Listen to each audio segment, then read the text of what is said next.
Assalamualaikum warahmatullahi wabarakatuh. Bertemu kembali pada mata pelajaran biologi. Pada pertemuan kali ini kita akan berbicara tentang kelanjutan dari hukum Mendel, yaitu penyimpangan semu hukum Mendel. Nah, di pertemuan kemarin kita sudah berbicara tentang bagaimana hukum Mendel. Kita ketahui kemarin kesimpulan kita adalah bahwa pada persilangan monohibrid diperoleh perbandingan fenotip F2-nya adalah 3:1. Dan untuk perbandingan fenotip pada F2 di hibrid itu adalah 9:3:1. Nah, kenyataannya di alam bahwa hukum Mendel untuk yang di hibrid tidak selamanya fenotip F2-nya memiliki perbandingan 9:3:1. Pada F2 9:3:1 tidak selamanya seperti itu. Nah, di sini diketahui bahwa dari hasil penelitian para ahli bahwa ternyata hal ini terjadi karena adanya penyimpangan dari hukum Mendel.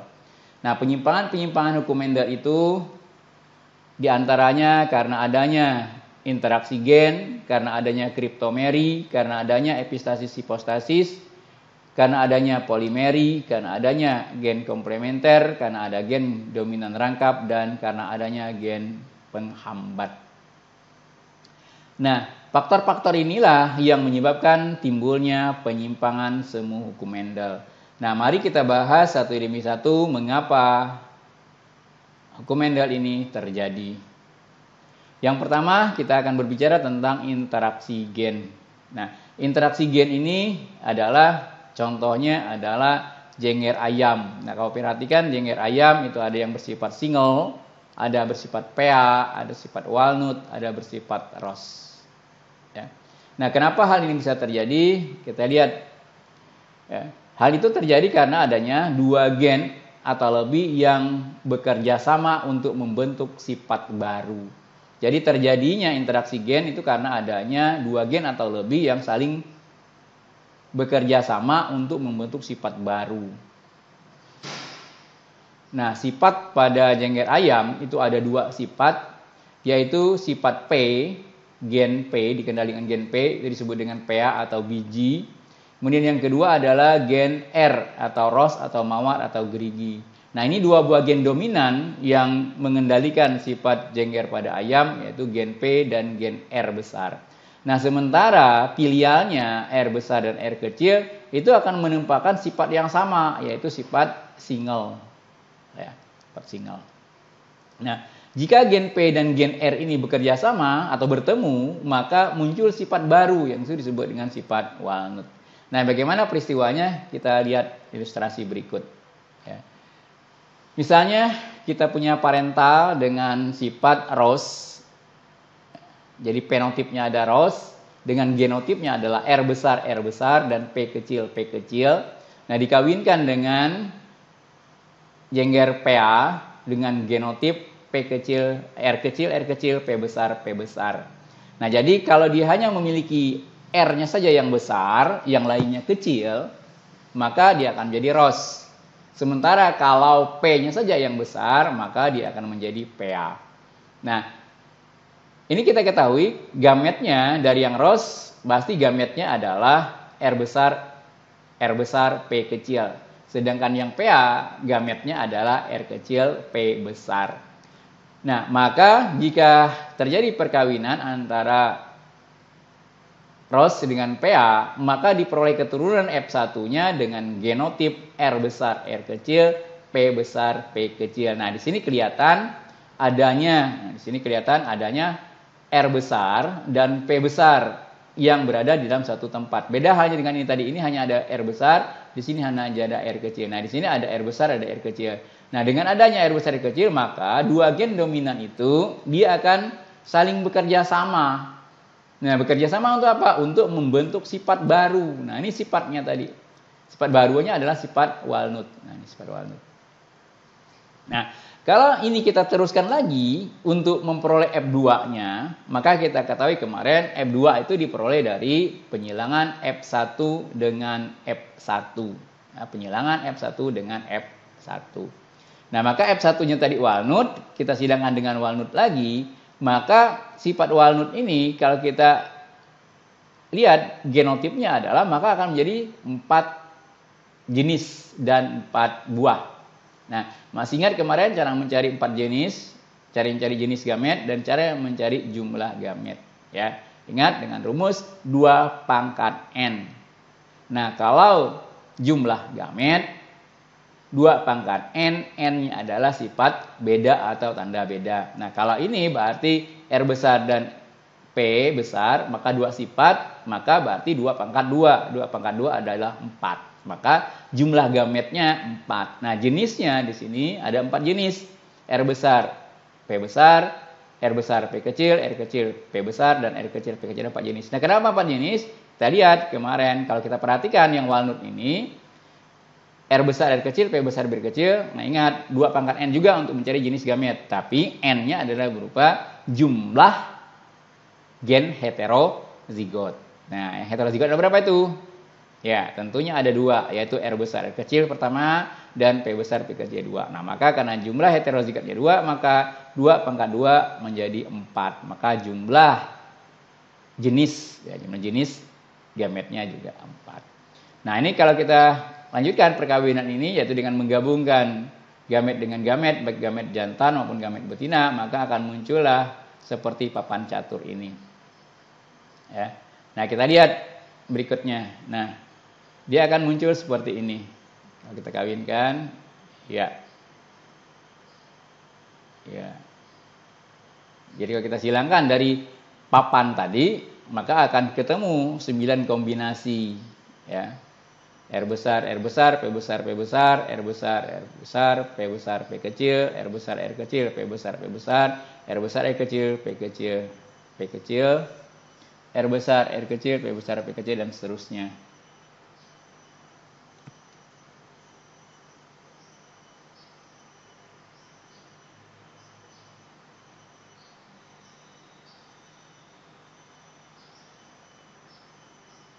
Nah, itu perbandingannya.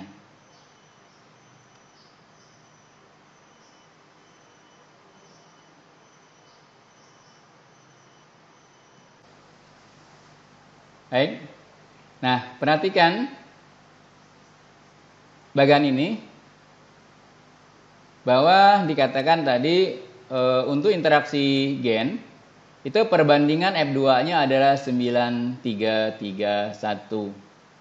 Nah, coba kamu perhatikan. Bukankah perbandingan 9331 ini memang miliknya dihibrid pada hukum Mendel? Nah, kenapa yang dihibrid? Kamu perhatikan, ada 2 sifat dominan, R dan P. Berarti ini bersifat dihibrid. Nah, perbandingan dihibrid itu 9331. Nah, tetapi kenapa kok dikatakan sebagai penyimpangan semu hukum Mendel? Oke, silakan kau perhatikan, amati dengan secara sesama. Ya, silakan coba perhatikan khusus untuk yang genotip dengan fenotipnya ini. Coba kamu perhatikan. Nah, kalau kita perhatikan genotipnya, kira-kira itu sifatnya berapa sifat beda kalau genotipnya itu? Ya, dari genotip itu lihat adalah 2 sifat beda. Kenapa 2 sifat beda? Karena ada R besar dan ada P besar. Jadi ada gen R dan ada gen P. Nah, karena adanya gen R dan gen P, maka itu berarti dihibrid atau 2 sifat beda. Nah, tapi coba kamu lihat di fenotipnya.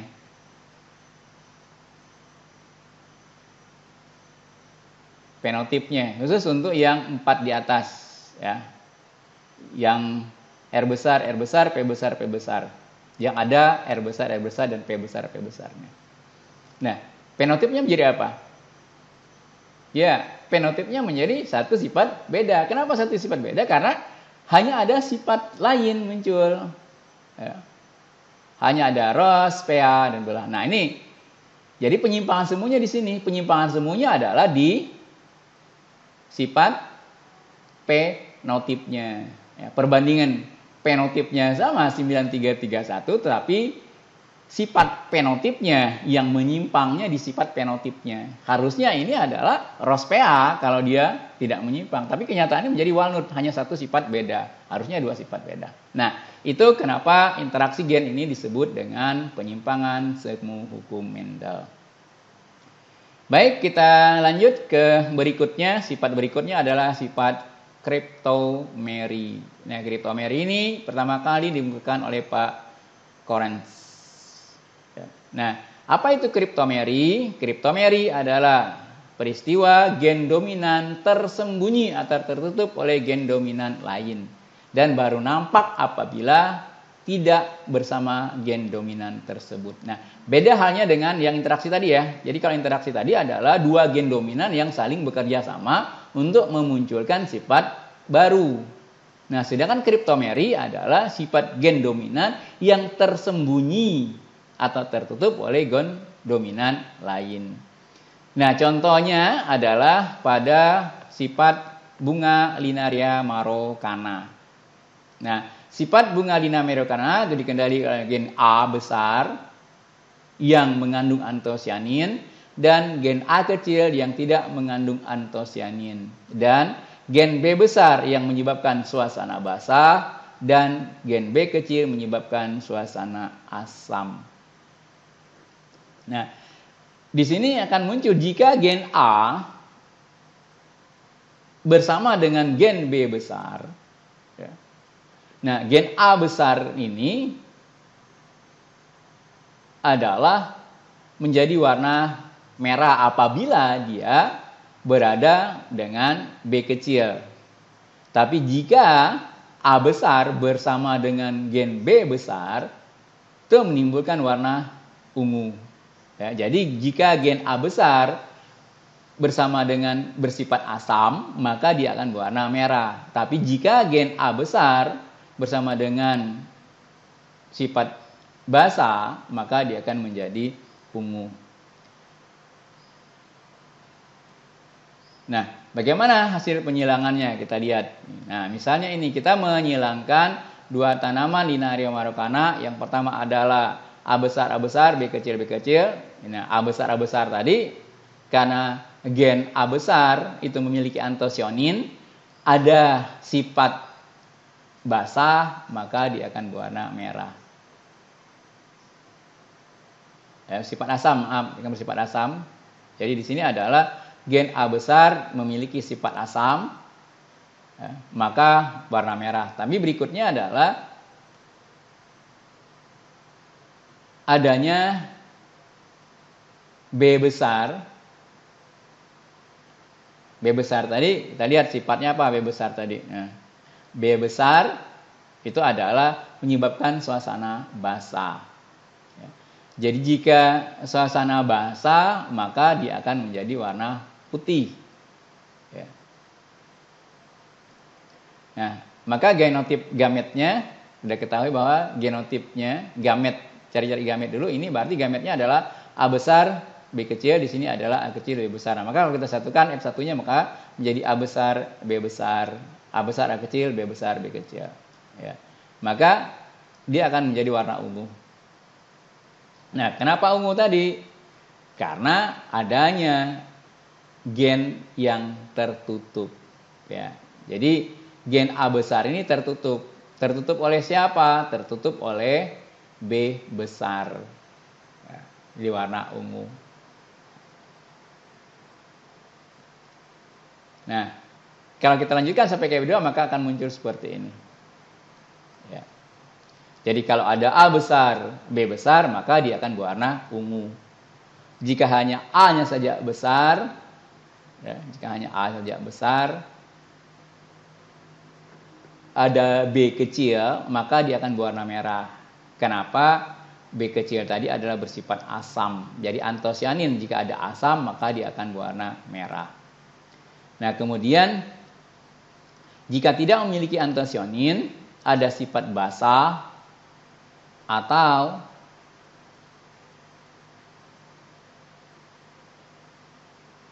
A besar dengan B besar, atau A besar dengan B, A kecil dengan B besar, atau A kecil dengan B kecil, maka dia akan bersifat putih. Nah, Ini kalau kita lihat perbandingannya juga sama menjadi 934. Ya, 934. Nah, perhatikan di sini kenapa dia menyimpang. Nah, menyimpangnya pertama kita lihat dari perbandingannya. Nah, perbandingan F2-nya. Harusnya kalau dua sifat beda, A besar dan B besar atau A dengan B, maka harusnya 9331. Tetapi ini perbandingan menjadi 934. Nah, kenapa seolah-olah nyimpang? Nah, ini seolah-olah nyimpangnya.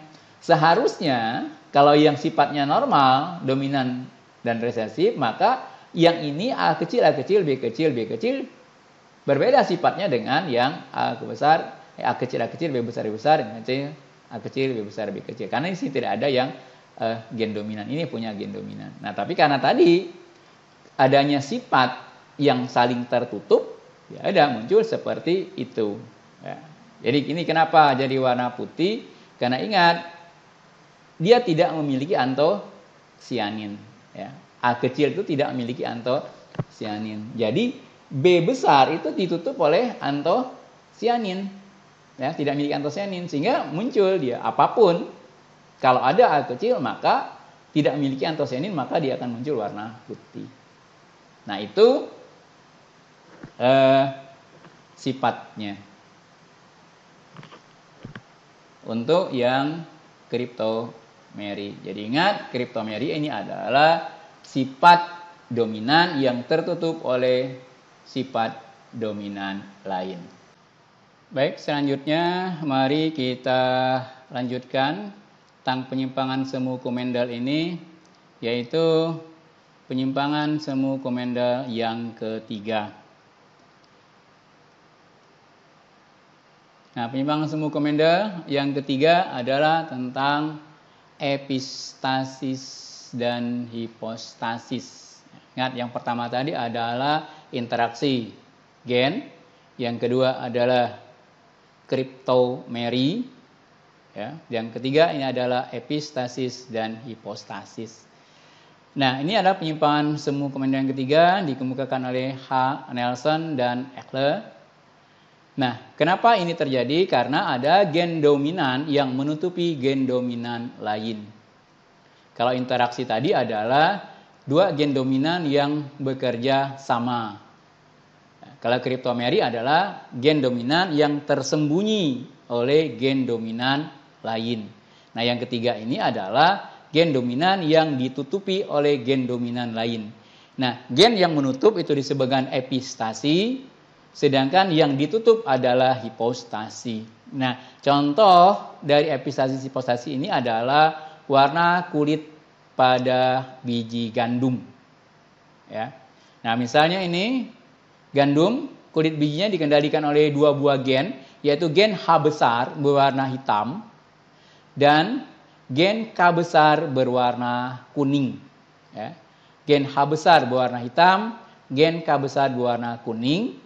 Sementara alelnya H besar, alelnya H kecil berwarna putih, dan alel K besar adalah K kecil juga berwarna putih. Jadi di sini H besar bersifat menutup, sedangkan K besar bersifat ditutup. Nah, misalnya ada persilangan seperti ini, ya. Tanaman gandum berkulit hitam dengan genotip H besar, K kecil, dengan gandum berkulit kuning, H kecil, K besar. Nah, maka genotipnya adalah, untuk genotip F1-nya adalah H besar, H kecil, K besar, K kecil. Nah, ini perhatikan, dia sifatnya dua sifat beda, K dan H. Tetapi karena sifatnya satu ditutup, satu menutup, maka jika ada H besar dan K besar dalam satu tampilan, maka yang K besarnya akan tertutup. Kenapa? Karena tadi K besar bersifat tertutup. Yang menutupnya siapa? H besar. Jadi kalau ada H besar, lainnya tidak usah diperhatikan, pasti munculnya hitam karena dia bersifat menutup. Dan kuning baru muncul apabila hanya ada K saja yang besar, yang lainnya kecil. Oke. Itu genotip F1-nya, maka penotip F1-nya adalah warna hitam. Ya. Nah, kemudian jika kita silakan F1 dengan F1, maka diperolehlah F2 dengan genotip seperti ini. Ya. Sama dengan hukum Mendel ada 9 kombinasi. Ya, H besar, H besar, K besar, K besar, sampai H kecil, H kecil, K kecil, K kecil. Nah, sehingga akan muncul seperti ini.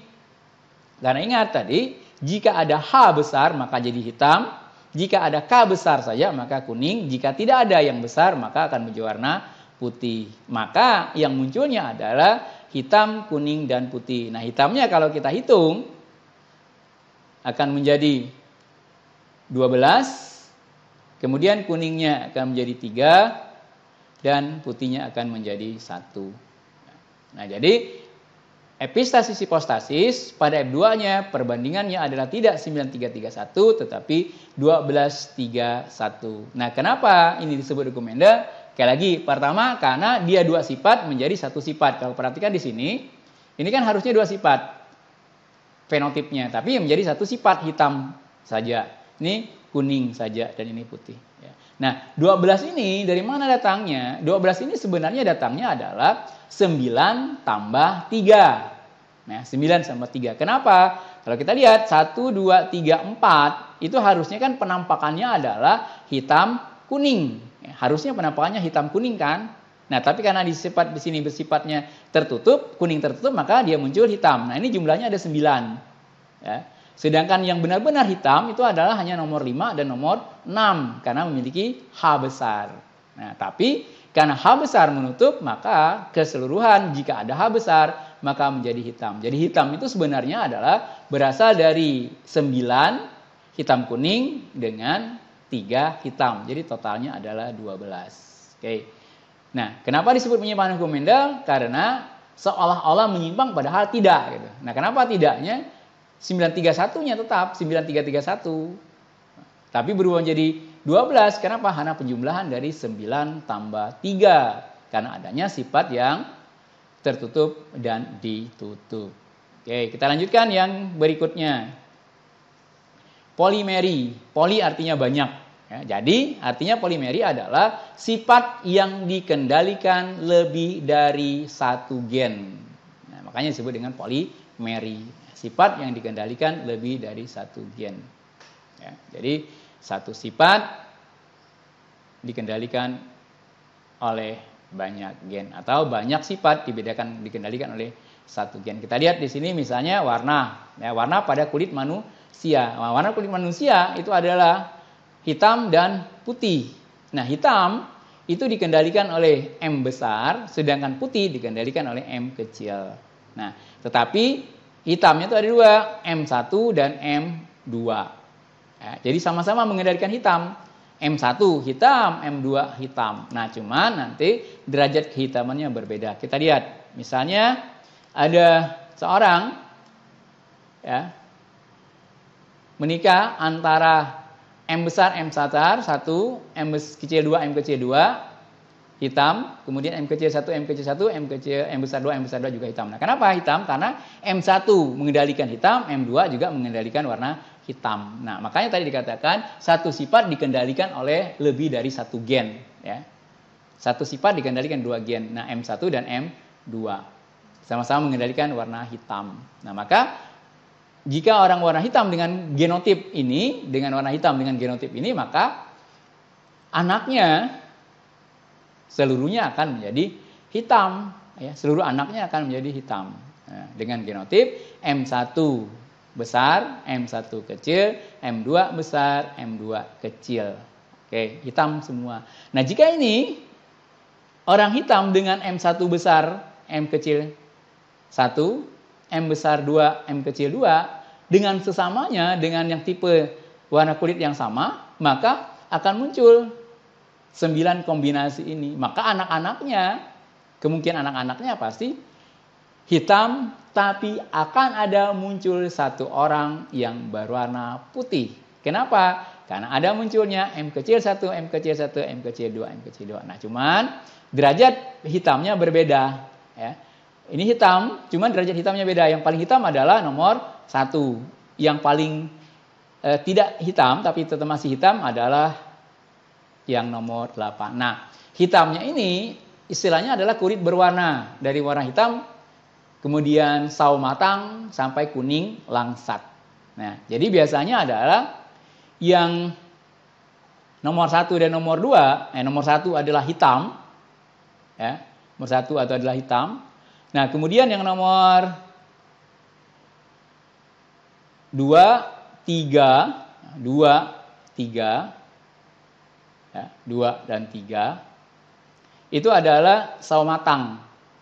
Nah, sementara 4, 5, 6 dan 7 serta 8, 4, 5, 6, 7, 8 itu sering disebut dengan kuning langsat. Ya. Nah, sementara yang nomor 9 adalah putih, disebut dengan albino. Jadi orang Afrika itu adalah biasanya lambangnya ini. Nah, orang sekitar Asia itu adalah kulit kuning langsat, ya, sampai sawo matang sampai kuning langsat. Ya. Sementara orang Eropa adalah kulit putih. Nah, ini perbandingan kalau kita lihat menjadi 15:1. Nah, kenapa disebut penyimpangan semu? Karena 15 ini sebenarnya berasal dari 9 tambah 3 tambah 3 menjadi 15:1. Kenapa? Karena seharusnya 1 sampai 4 itu adalah hitam-hitam, kan ya, karena ada 2. Yang 6, 7 adalah hitam, ya, 5, 6 adalah hitam, 7, 8 juga adalah yang hitam. Hitamnya hitam kedua, tapi nah ini adalah putih. Oke. Itu.